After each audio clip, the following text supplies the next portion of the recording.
కొంచెం గుగ్గులు రాజ్మాతోటి గుగ్గులు చేద్దామని చెప్పేసి రాజ్మా ఫ్రై లాగా 2 కూరలాగా లేక ఇలాగ రోటీలోకి తినొచ్చు అని చెప్పేసి ఇవాళ మార్నింగ్ అయితే చేశానన్నమాట.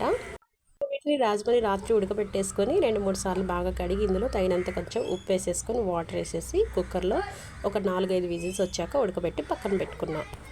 సో ఇలా పక్కన పెట్టుకున్న తర్వాత దీంట్లోకి పోపు వేసుకుంటున్నాం అనమాట. పోపు వేసుకుంటే చాలా బాగుంటుంది. ఫ్రై లాగా తినచ్చు, లేకపోతే అలాగే ఒట్టిగా గుగ్గుల లాగానే తినచ్చు అనమాట. పోపు గింజలు వేసి మిరపకాయలు వేసేసి కొంచెం ఫ్రై అయిన తర్వాత పచ్చిమిరపకాయలు ఉల్లిపాయలు చీలికలుగా కాకుండా ఇలా చిన్న చిన్న ముక్కలుగా కట్ చేసుకొని వేసుకొని కొద్దిగా కరివేపాకు వేసేసి బాగా కొంచెం ఇవి మగ్గిన తర్వాత ఫ్రై చేసేసుకొని దీంట్లో మనం ఉడకబెట్టిన రాజ్మాని వేసేసుకొని మళ్ళీ బాగా కలిపి ఒక 10 నిమిషాల వరకు ఇలాగే ఫ్రై చేస్తూ ఉండాలన్నమాట. అప్పుడు ఆ పోపు వేసిన పోపు అంతా మనకి గుగ్గులకి రాజ్మాకి పడుతుందన్నమాట. పోపు అంతా మగ్గిపోయి దీంతో ఫ్లేవర్ అనేది బాగుంటుంది. వేసిన వెంటనే దించొద్దు, కొంచెం ఫ్రై చేసి స్టవ్ ఆపేస్తే ఇలా రాజ్మా ఫ్రై అయితే రెడీ అయిపోతుంది.